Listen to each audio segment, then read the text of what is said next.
안녕하세요. 한 번에 합격한다. 원샷 원킬 전산회계입니다. 전산회계 1급, FAT 1급 제 3강을 진행할 수 있도록 하겠습니다. 자, 3강에서 먼저 처음으로 나오는 것은 퇴직금 처리 방법입니다. 왜 기업에 근속을 하게 되면 퇴직금을 지급하게 되어 있죠. 이 퇴직금 처리에 관련된 내용을 공부할 수 있도록 하겠습니다.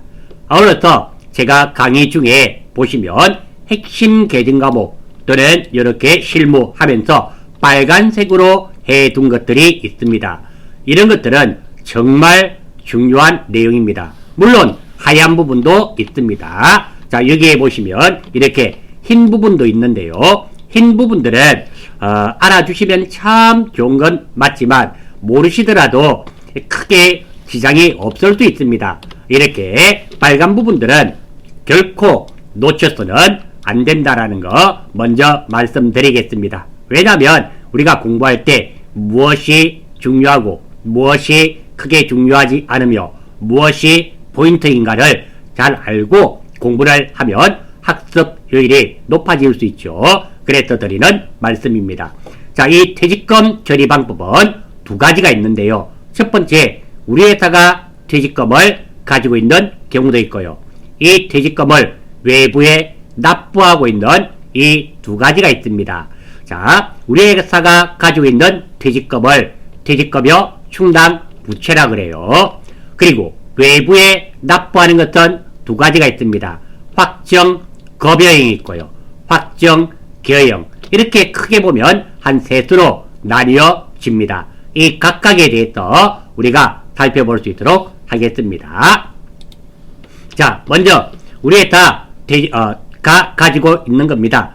퇴직급여 충당부채 처리하는 방법입니다.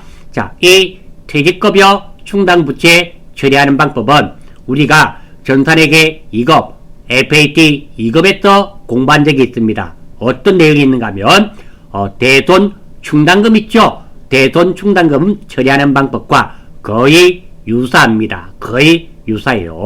그래서 대손 충당금 처리를 할 줄 아시는 분은 이 퇴직급여 충당부채 처리하는 방법이 똑같기 때문에 거의 한 95% 이상 동일하기 때문에 연결해서 기억하시면 굳이 외우실 필요 없습니다. 예를 한번 들어보겠습니다. 자, 현재 우리 회사 직원들의 퇴직급여 충당부채가 200만원이 적립되어 있습니다. 그러니까 우리 회사 임직원이 퇴직할 때를 대비해서 우리 회사가 퇴직금을 가지고 있는데요. 200만원을 가지고 있단 말입니다. 단 연결된 그레임, 이 말은 이 세 가지의 예제가 쭉 같은 연도에 연결해서 발생했다, 이런 말이 됩니다. 출발 한번 해볼게요. 5월 3일입니다. 직원이 퇴사하여 퇴직금 150만원을 현금으로 지급하다, 이래 되어 있네요. 물론 직원이란 표현을 썼는데요. 우리가 공장 직원들 있죠? 생산직 직원은 500번대, 사무실 직원은 800번대가 되는 겁니다. 공장 직원과 생산직 직원은 달라지게 되겠죠. 우리 전산회계 2급이나 FAT 2급은 상품을 사서 판매하는 회사입니다. 그래서 공장이 존재하지 않지만 우리 전산회계 1급이죠. 전산회계 1급에서는 제조 공장이 있습니다. 즉 우리가 만들어서 파는 회사가 기준이에요. 사서 파는 회사가 아닙니다. 하지만 FAT 1급은 사서 파는 회사입니다. 판매 회사, 법인이 되겠죠. FAT 1급에서는 500번대가 나오지 않습니다. 왜? 제조 공장이 없고 판매하는 회사이기 때문에 사서 팔기 때문에 800번대만 나오지만 전산회계 1급 이상부터는 1급 이상부터는 공장이 있다는 거 알아주셔야 됩니다. 항상 문제에서는 공장과 관련이 있는지 없는지 생각을 해봐야 됩니다. 아무튼 5월 3일날 직원이 퇴사했네요. 퇴직금 얼마를 지급했다? 150만원을 현금으로 지급했습니다. 지금은 퇴직급여 충당부채가 200만원 있으니까 넉넉한 경우네요. 퇴직급여 충당부채가 넉넉합니다. 대변부터 한번 보겠습니다. 현금 150만원 나가는 거 아무 문제 없습니다. 지금은 퇴직급여 충당부채가 200만원이 있으니까 넉넉하네요. 넉넉한 경우는 퇴직급여 충당부채로 처리합니다. 금액은 얼마? 150만원. 자, 이렇게 200만원 있었는데 150만원짜리가 퇴직을 했습니다. 자, 회계 처리가 끝이 났어요. 이제 우리 회사는 남은 돈은 퇴직급여 충당부채가 얼마 남았습니까? 50만원 남았죠. 자, 다음 두 번째, 6월 1일날 또 직원이 퇴직을 했네요. 직원이 퇴사하여 퇴직금 300만원을 현금으로 지급했다. 자, 우리가 지금 퇴직급여 충당부채가 이제는 얼마 적립되어 있습니까? 200만원 중에서 150만원을 꺼내었었기 때문에 50만원 남았죠? 50만원 남았습니다. 즉, 퇴직급여 충당부채가 일부 있습니다. 대변부터 한번 보겠습니다. 300만원을 현금으로 지급했으니까 대변에 현금 300만원 문제 없습니다.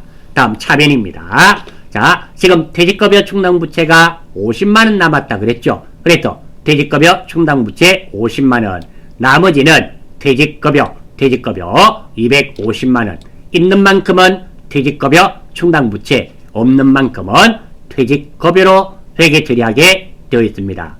자, 이제 6월 2일날 퇴직을 했습니다. 그러면 이제 퇴직급여 충당부채가 얼마 남았을까요? 0은 남았겠죠? 다 줬습니다. 그런데 7월 3일날 또 직원이 퇴사했네요. 퇴직금 200만원을 현금으로 지급하다. 지금은 퇴직급여 충당부채가 아예 없습니다. 자, 대변부터 한번 봐요. 현금으로 200만원 줬으니까 현금 200만원 아무런 문제가 없습니다. 차변이 문제죠? 차변입니다. 지금은 퇴직급여 충당부채가 아예 없습니다. 아예 없을 때는 퇴직급여로 처리하게 되어 있습니다. 자, 그래서 우리 대손 충당금과 비교 한번 해보겠습니다. 대손 충당금이 넉넉할 때는 대손 충당금, 일부 있을 때는 있는 만큼 대손 충당금, 없는 만큼은 대손 상각비, 아예 없을 때는 대손 상각비로 회계 처리했었습니다. 그거 반드시 기억하셔야 되는 겁니다. 마찬가지입니다. 우리 회사 퇴직급여 충당부채가 넉넉한 경우는 퇴직급여 충당부채, 일부 있는 경우는 있는 만큼은 퇴직급여 충당부채, 없는 만큼은 퇴직급여, 그리고 아예 없는 경우는 퇴직급여로 회계 처리하게 되어 있다는 거. 어때요? 대손 충당금 대신에 퇴직급여 충당부채, 그리고 대손 상각비 대신에 퇴직급여. 달라진 것은 계정과목 이름만 달라졌지 개념 자체는, 전체적인 개요 개념 자체는 전혀 변함이 없다. 그래서 이 우리 회사가 가지고 있는 이 퇴직급여 충당부채 처리하는 방법은 대손 충당금 처리하는 방법과 거의 이꼴이다. 이래 생각하시면 쉽게 기억하실 수 있습니다. 다음입니다. 퇴직연금이죠. 외부에 납부하는 겁니다. 우리 회사가 가지고 있는 것이 아니라 외부에 납부하는 겁니다. 자, 여러분들도 한번 생각해 보십시오. 어떤 게 있는가 하면 내가 직장을 다니고 있는데 우리 회사가 내 퇴직금을 가지고 있는 게 좋을 것 같아요. 외부에 보험회사나 아니면 은행 등에 연금으로 납부하는 게 좋겠습니까? 자, 외부에 납부하는 게 좋겠죠. 왜? 우리 회사가 퇴직금을 가지고 있게 되면 사장님이 회사가 어려울 때 그래, 이번 위기만 잘 넘기면 될 것 같아. 그래, 나중에 돈을 더 벌면 직원들 퇴직금 더 줘야지 하고 꺼내 쓰는 경우가 있을 수 있다라는 거죠. 그래 되면 어때요? 근로자가 그랬을 때 우리 회사가 망했다 쳐요. 근로자가 퇴직금을 못 받는 이런 경우가 발생할 수 있다라는 겁니다. 그래서 외부에 납입을 하고 있습니다. 지금 현재 이렇게 퇴직연금으로 많이 대부분의 회사들이 하고 있고요. 그리고 나라에서도 이 퇴직연금 제도를 적극 장려하고 있습니다. 기업에는 이거 세제, 이거 경비로 인정을 해줘서 세제 절세 효과를 기업에 줍니다. 그래서 많은 기업들이 퇴직연금을 연금에 가입을 하고 있습니다. 자, 이 퇴직연금에는요, 확정급여형이 있고요, 확정기여형이 있습니다. 이거 여러분들 시험에 아주 자주 출제됩니다. 반드시 아셔야 됩니다. 그리고 이게 좀 혼돈이 되는가 봐요. 제가 혼돈되지 않게 하겠습니다. 해드릴 테니까 천천히 한번 살펴보겠습니다. 내용부터 한번 봐요. 먼저 확정 급여형, 급여가 포인트입니다. 확정 기여형, 기여가 포인트입니다. 우리가 공부할 때는 이렇게 포인트를 잘 잡으시고 살펴보시면 혼돈되지 않습니다. 이 포인트는 놓치시고 공부를 하시면 외워야 되죠. 그러면 시험장에서는 당황되어서 생각이 되지 않습니다. 자, 먼저 확정 급여형부터 한번 보겠습니다. 근로자가 받을 퇴직급여는 사전에 확정되어져 있는 것을 말한다. 정해져 있기 때문에 금융기관을 통하여 운영하는 수익 및 손실에 대한 책임은 회사가 지는 것이다. 따라서 운영 책임은 사업주가 진다는 말로써 안정성이 확보되었다고 볼 수 있다. 확정 급여형인 경우는 퇴직연금 운용자산으로 회계 처리한다. 즉 다시 말해서 확정 급여형인 경우는 계정과목이 퇴직연금 운용자산이란 말입니다.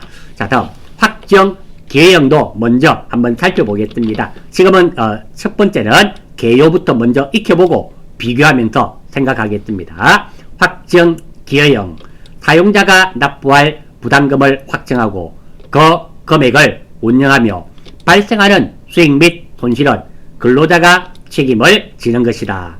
퇴직급여는 고정형이 아니며 법적 기준보다 더 많이 받을 수도 더 적게 받을 수도 있습니다. 운영 방식도 근로자가 금융기관과 협의하여 정할 수 있기 때문에 안정성에 우선하여 운영한다면 보다 큰 금액을 퇴직급여로 받을 수 있다. 확정 기여형인 경우는 계정과목이 퇴직급여라는 거. 그래서 확정 기여형인 경우는 계정과목이 퇴직급여로 처리된다라는 겁니다.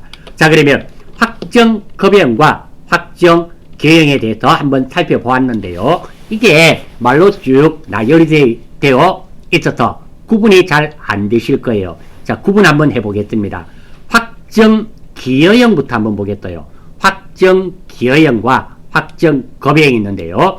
확정 기여형은 누가 기여를 한다? 퇴직금 관리를 근로자가 기여를 한단 말입니다. 그러니까 퇴직금 운용을 근로자가 기여를 한다. 즉 근로자가 관리한다. 이래 생각하시면 되겠네요. 그러니까 납부할 부담금 여기까지는 큰 의미 없고요. 내가 기여를 하기 때문에 수익이 발생할 수도 있고 손해가 발생할 수 있습니다. 내가 기여를 했기 때문에, 내가 운영을 했기 때문에 그 책임은 누가 진다? 내가 질 수밖에 없죠. 근로자가 책임을 지게 됩니다.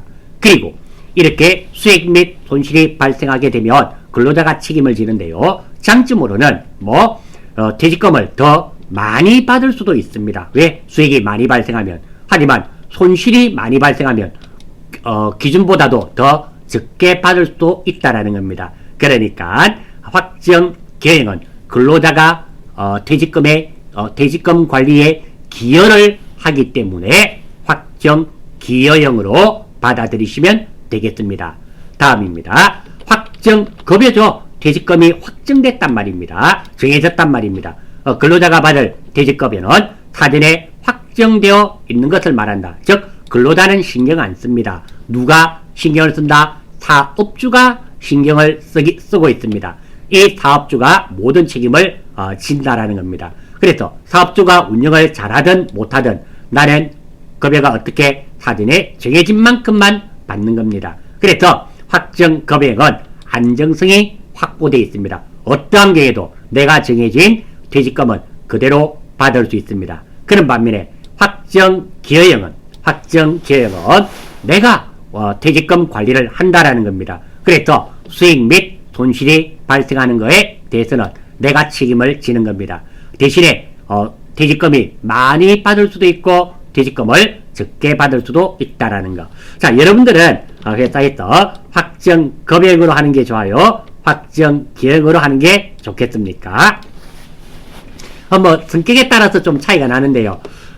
이게 많은 분들은 확정 급여형을 선호합니다. 왜? 내가 퇴직할 때 목돈 마련인데 정해진 금액만큼 받겠다는 이러신 분이 많습니다. 왜? 안정성이 우선되어야 되기 때문입니다. 그런 반면에 확정 기여형을 선호하시는 분도 조금 있습니다. 어떤 거? 뭐 내 돈이니까, 내 퇴직금이니까 받을 때 좀 더 많이 받을란다. 그래서 내가 책임지면서 수익이 많이 발생할 수 있는 이렇게 확정 기여형을 선택할 수 있고요. 정해진 것보다 더 받을 수도 있지만 뭐 덜 받을 수도 있습니다. 손실이 발생할 수도 있죠. 그래서 위험 부담이 좀 있다라는 겁니다. 요 정도. 그래서 확정 기여형, 여기에 포인트를 먼저 맞추시면 되겠네요. 기여가 되니까 누가 기여를 한다? 퇴직금에 근로자가 기여합니다. 그래서 좀 더 수익이 많이 생길 수도 있고 작게 받을 수도 있다는 거 좀 불안정하죠. 가변적입니다. 그 정도 알아주시면 확정 급여형과 확정 기여형의 구분은 될 겁니다. 그리고 이게 실기시험에도 자주 출제되는데요. 확정 급여형일 때는 퇴직연금 운용자산이고요.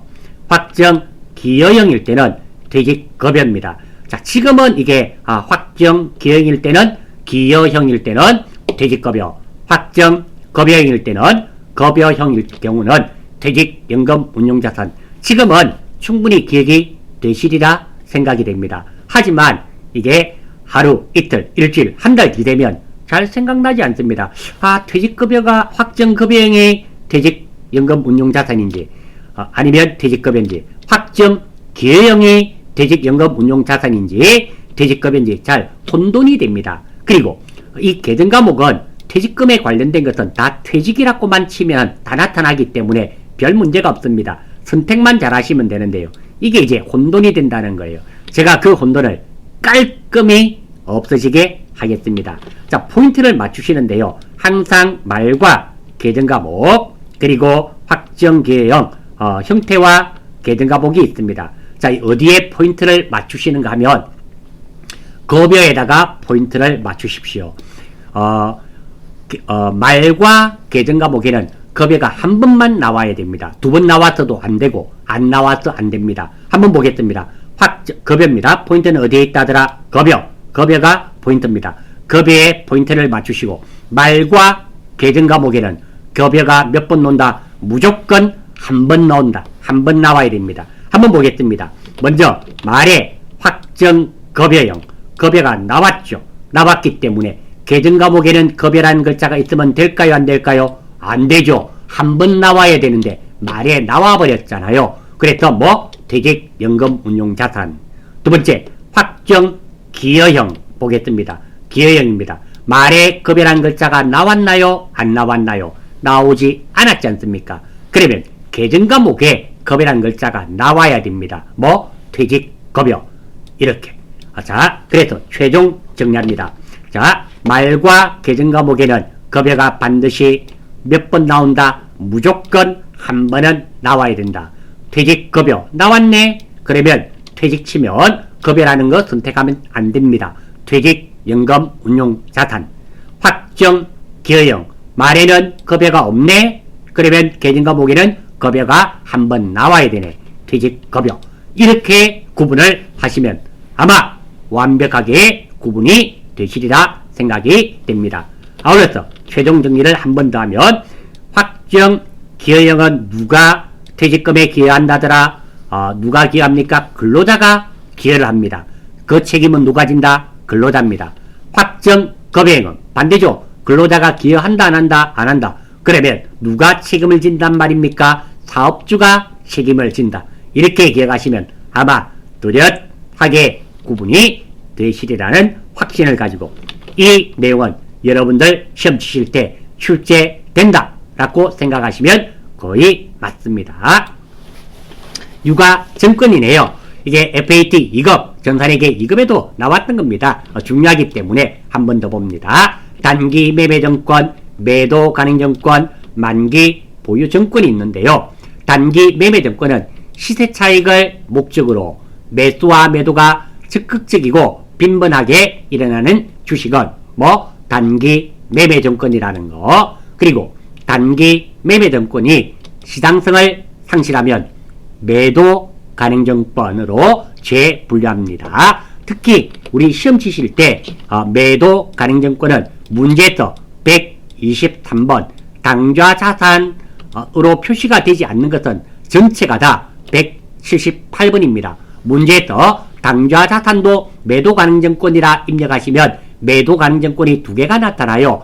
123번의 매도 가능증권, 178번의 매도 가능증권이 나오는데요. 당좌 자산에 있는 매도 가능증권은 거의 사용되지 않습니다. 왜?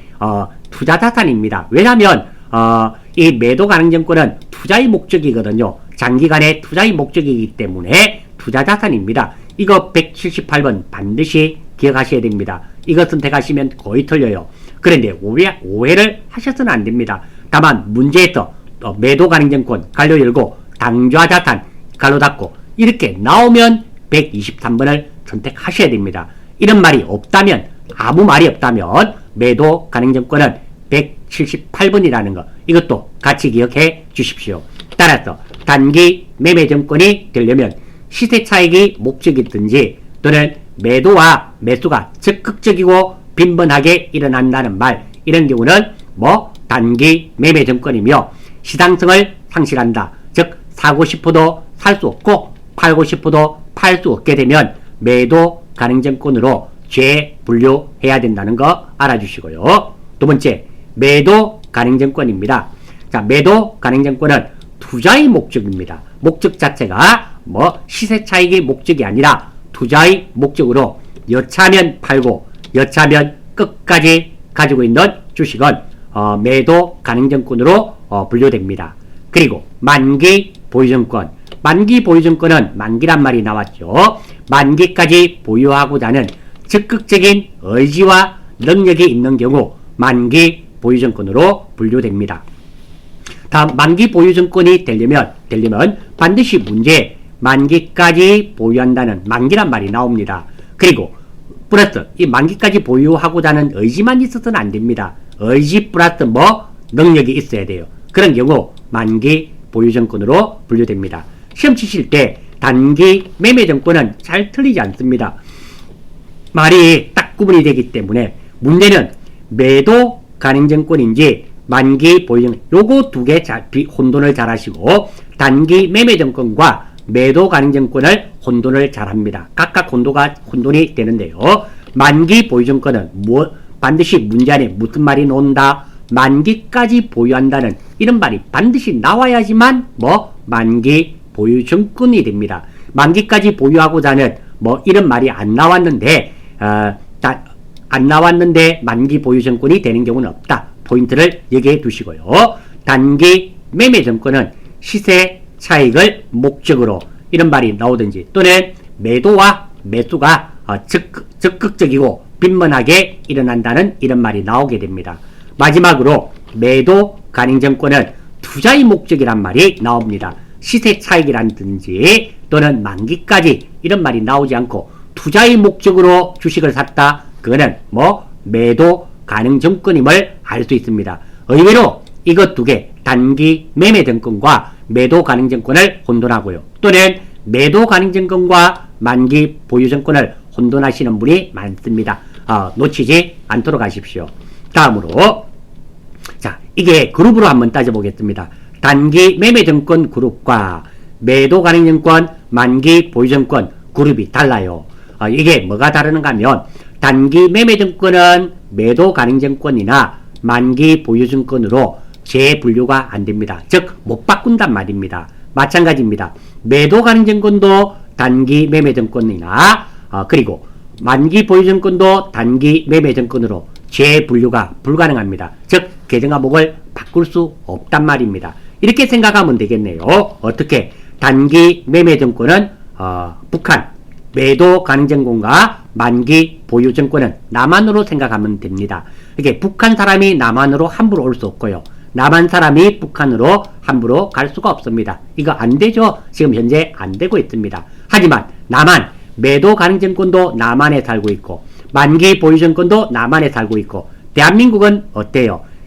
그게 되잖아요. 거주의 자유가 있지 않습니까? 즉 매도 가능증권은 만기 보유증권으로 재분류 바꿀 수가 있고요. 그리고 만기 보유증권은 매도 가능증권으로 재분류가 가능합니다. 이렇게 이게 의외로 시험에 잘 나와요. 잘 나옵니다. 어렵지 않습니다. 단기 매매정권 북한, 매도 가능정권과 만기 보유정권은 남한, 그리고 거주의 자유를 생각하시면 충분히 아마 이해가 되시리라 생각이 됩니다. 자, 그리고 매도 가능정권이 있습니다. 매도 가능정권 사고팔고 하면 매도 가능정권 사고팔고 할 때는 처분이익, 처분 손실이 나와요. 그런데 매도 가능정권 평가이익, 평가손실입니다. 매도 가능정권 평가손익, 즉 매도 가능정권 평가이익, 평가손실은 단기의 항목, 즉 손익계산서 계정 과목이 아니고 자본 항목입니다. 자본 항목의 기타, 포괄, 손익 누계액에 해당한다는 거. 왜냐하면 우리가 매도 가능정권 평가이익이 나오잖아요. 그럼 수익이 발생돼서 이게 손익계산서에 나오는 줄 알고 계신 분이 의외로 많습니다. 아닙니다. 매도 가능정권 평가이익은 처분이익은 손익계산서에 나오는 게 맞지만 매도 가능정권 평가이익은 자본입니다. 자본 안에 보면 기타 포괄 손익 누계액이 있어요. 여기에 해당되는 거에 해당됩니다. 왜 제가 이 말씀을 드리는가 하면 보기 4개 중에서 손익계산서에 나오는 계정과목이 아닌 것은 이렇게 출제가 됩니다. 그러면 어떻게 하는가 하면 이렇게 단기매매정권 처분이익, 단기매매정권 처분손실, 매도가능정권 처분이익, 매도가능정권 평가이익 이렇게 나와요. 다 익자가 나서 다 손익계산서에 나오는 계정과목처럼 보이지만 매도가능정권 평가이익은 손익계산서에 나오는 항목이 아니라 자본의 기타 포괄 손익 누계액에 나오기 때문에 매도가능정권 평가이익, 평가손실은 자본 항목이라는 거, 이게 의외로 놓치시는 분이 많아서 제가 메모해 두었습니다. 유형자산이네요. 유형자산. 유형자산이니까 눈에 보여야 되겠죠. 저는 눈에 보여야 된다는 표현을 썼지만 여러분 시험에서는 물리적인 형체가 있다 이렇게 되겠죠. 두 번째, 내 것이어야 된다. 내 거여야 되죠. 눈에 보인다고 다 유형자산이 아닙니다. 지나가는 건물들, 우리 길 가다 보면 건물 있죠. 다 눈에 보여요. 근데 그게 내 건가요? 아니잖아요. 그러면 유형자산이 아닙니다. 즉 내 것이어야 돼요. 즉 이 말은 기업이 통제하고 있다. 내 거란 말은 내 마음대로 할 수 있다. 기업이 통제하고 있어야 됩니다. 세 번째로 그것이 영업활동이나 생산활동에 사용이 돼야 돼요. 영업활동이나 생산활동에 사용되지 않으면 유형자산으로 분류되지 않습니다. 이 말은 미래 경제적 효익의 유입이 높다 이런 말입니다. 그리고 무형자산은 눈에 안 보이죠. 무형자산은 무형이니까 눈에 안 보이지 않습니까? 나머지는 동일합니다. 알아주시고, 그리고 무형자산의 특징이라 그럴까요? 이 각각에 대해서도 한번 살펴보겠습니다. 자, 요 내용들은 이론이죠. 이론 시험에 필기 시험에 출제가 됩니다. 첫 번째, 내부적으로 기업 안에서 창출한 영업권입니다. 영업권만 그래요. 영업권은 무형자산으로 인식하지 않는다. 그러니까 내부적으로 창출한 영업권은 무형자산으로 인식하지 않는다. 즉 무형자산이 아니다. 안 치준단 말입니다. 돈을 지급하고 구입한 영업권만 무형자산으로 인식한다. 인정을 해준단 말입니다. 자, 이게 어떤 거냐면 이런 말이에요. 예를 파리바게뜨 있죠? 파리바게뜨 프랜차이즈를 내가 하나 개점을 했습니다. 당연히 내 마음대로 파리바게뜨 개점할 수 없어요. 본사에 프랜차이즈 이런 거를 줘야 되겠죠. 그렇게 돈을 주고 구입한 것만 무형자산으로 영업권은 인정을 해주지만, 자, 이런 겁니다. 내가 시외버스 터미널 앞에 자판을 30년 동안 깔고 붕어빵을 팔았습니다. 이 자리는 내만 붕어빵 팔 수 있다. 아무도 못한다. 이렇게 영업권이 있다. 이런 영업권은 무형자산으로 인정해주지 않는단 말입니다. 방금처럼 내부적으로 창출한 이런 영업권은 본인 생각이고 무형자산으로 인정해주지 않는다. 돈을 주고 구입한 무형자산만 영업권만 무형자산으로 인정을 해준다. 이렇게 됩니다. 두 번째, 무형자산의 최대 상각기간, 감가상각 있죠? 감가상각기간은 20년을 초과할 수 없어요. 최대 감가상각기간은 무형자산은 20년을 초과할 수 없습니다. 그리고 무형자산의 상각 후 잔존가치, 잔존가액이 되겠죠. 영원입니다. 그러니까 우리가 특허권이나 아니면 뭐 다른 것들 있죠. 돈을 주고 구입을 했다 쳐요. 이거를 20년 동안 최대 10년 됩니다. 5년도 되고요. 최대 할 수 있는 상각 기간은 몇 년? 20년이 넘으면 안 된단 말이고, 상각이 끝나고 나면 잠정가액은 얼마다? 영원입니다. 우리 유형자산 같은 경우는 차량 운반구 이런 거 있잖아요. 2천만 원 주고 탔는데 10년 쓸 겁니다. 그러면 폐차하게 되면 고칠값이라도 받잖아요. 잔존가액이 얼마 정도 있습니다. 있지만 무형자산의 상각 후 잔존 가치는 뭐 영원입니다. 영원 없다 이런 말이에요. 그리고 무형자산의 상각 방법은 감가상각 방법입니다. 합리적이고 체계적인 방법이 있다면 해당 상각 방법을 선택하면 돼요. 그런데 없는 경우 있어요. 없으면 정액법을 사용한다. 그래서 이 말도 오해가 있을 수 있습니다. 4번 부분.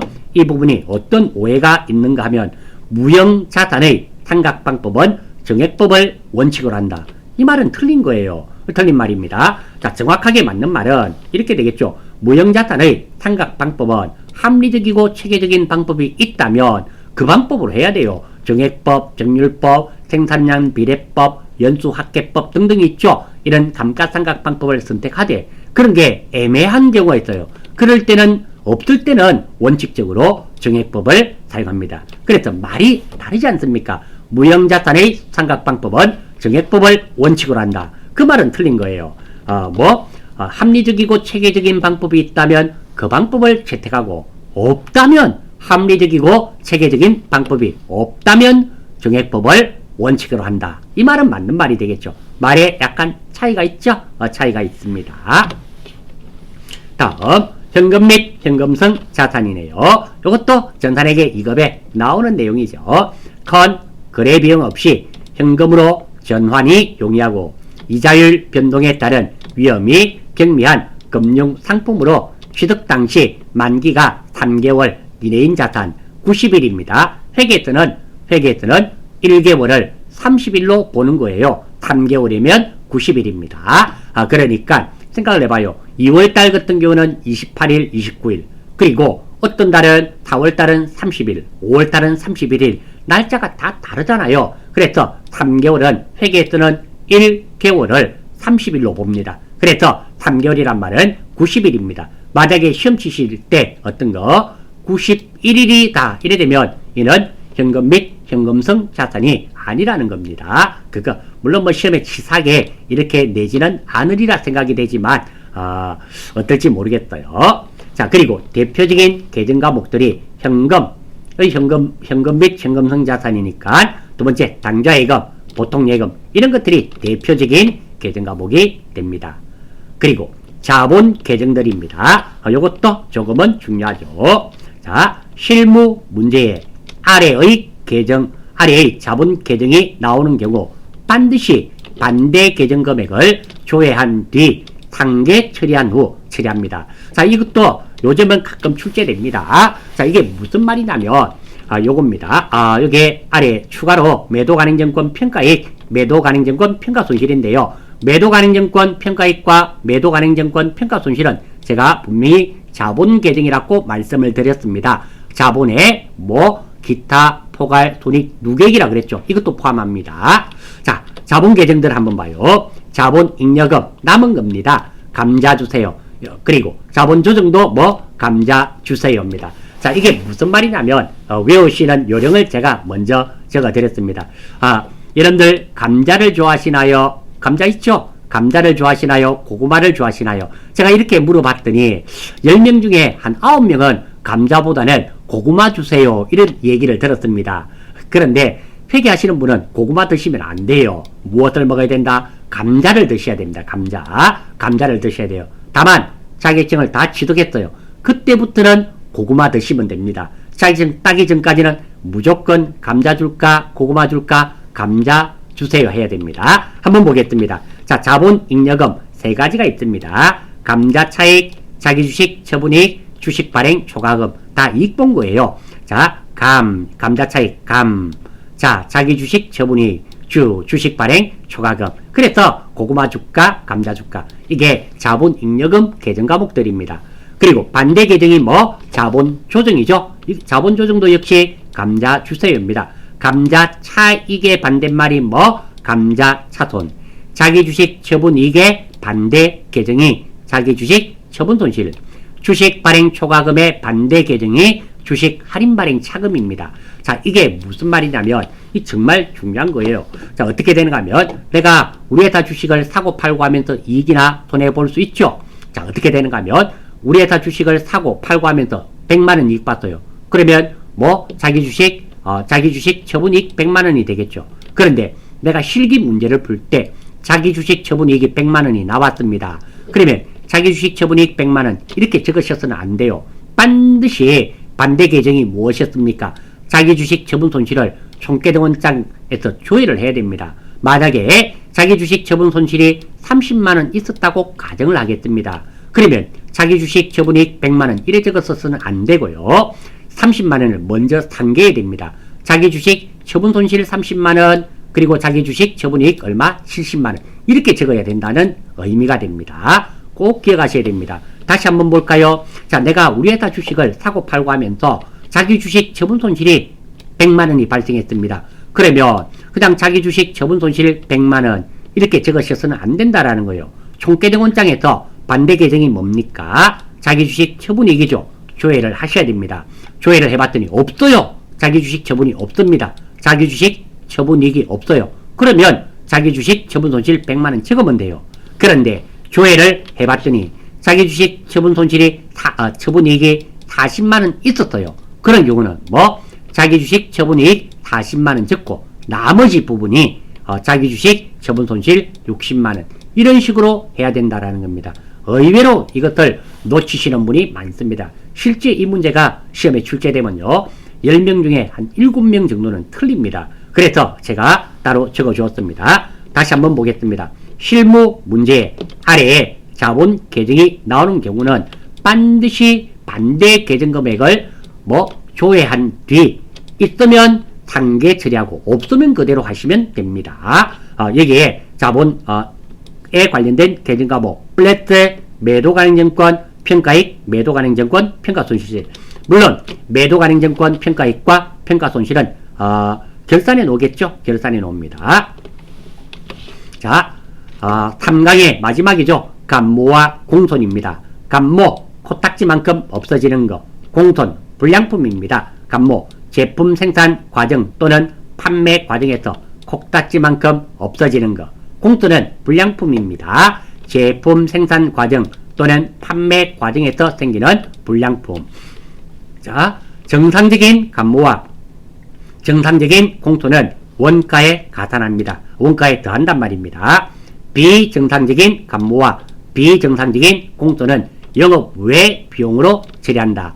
여기서 영업 외 비용이란 말은 계정 과목이 재고자산 감모 손실을 의미하게 됩니다. 자, 정상 감모 한번 보겠습니다. 선생님, 없어지면 그냥 코딱지만큼 없어진 거지 정상적으로 없어지고 비정상적으로 없어지는 거 이게 뭔 말입니까? 자, 그거 구분하시라고 적어두었습니다. 정상 감모란 말은 주유소에서 주유시 떨어지는 한두 방울의 유류를 말하는 겁니다. 왜? 기름을 넣다 보면 아무리 잘하더라도 한 방울씩 떨어지죠. 그게 정상 감모가 되고요. 비정상 감모는 주유소에서 주유원의 실수로 주유구에 넣지 않고 바닥에 흘리는 경우 있을 수 있죠. 왜? 구멍을 잘못 넣어서 쏟아버리는 경우 있습니다. 이런 것이 비정상 감모가 되고요. 정상 감모인 경우는 원가에 더합니다. 비정상 감모인 경우는 영업 외비용, 즉 비정상 감모인 경우는 재고자산 감모 손실로 회계 처리해야 된단 말입니다. 자, 예제 한번 보겠습니다. 예제 기말 재고조사 결과 제품 10만원이 비정상 감모로 확인되었다. 자, 제품 10만원이 없어졌죠. 그러니까 대변이 제품 10만원 이렇게 되고요. 감모는 감모인데 비정상 감모이지 않습니까? 그러면 재고자산 감모 손실 10만원 이렇게 됩니다. 아울러서 이렇게 대변에 재고자산 자체가 나오면 제품 매출이 아니라 제품이 나왔습니다. 그러면 적용번호 8번 타 계정으로 대책 반드시 적어 주셔야 되겠네요. 그러면 비정상 감모 처리됐고요. 다음 정상적인 감모 처리는 또 어떻게 합니까? 원가에 어떻게 가산합니까? 자, 이거 따로 회계 처리하지 않습니다. 자, 정상적인 감모는 우리 감모가 발생한 것을 기말 상품 재고액, 기말 제품 재고액 있죠? 그 없는데도 있는 거로 처리해버립니다. 우리 제품 매출원가 또는 상품 매출원가 한번 봅니다. 상품 매출원가는 기초 상품 재고액 플러스 단기 순매입액 마이너스 기말 상품 재고액인데요. 기말 상품 재고액 이것이 뭐 남아있는 거로 없음에도 불구하고 남아있는 거로 처리해버리면 되기 때문에 따로 우리가 회계 처리는 하지 않습니다. 비정상 감모만 정확하게 회계 처리해 주시면 관계없다. 자, 이렇게 되겠네요. 자, 이름으로써 전산회계 1급, FAT 1급 부분의 핵심 계정 과목들은 살펴봤고요. 그리고 4강부터 우리가 전산회계 2급이나 FAT 2급에서 없는 부가가치세가 있죠. 부가가치세부터 살펴볼 수 있도록 하겠습니다. 수고하셨습니다.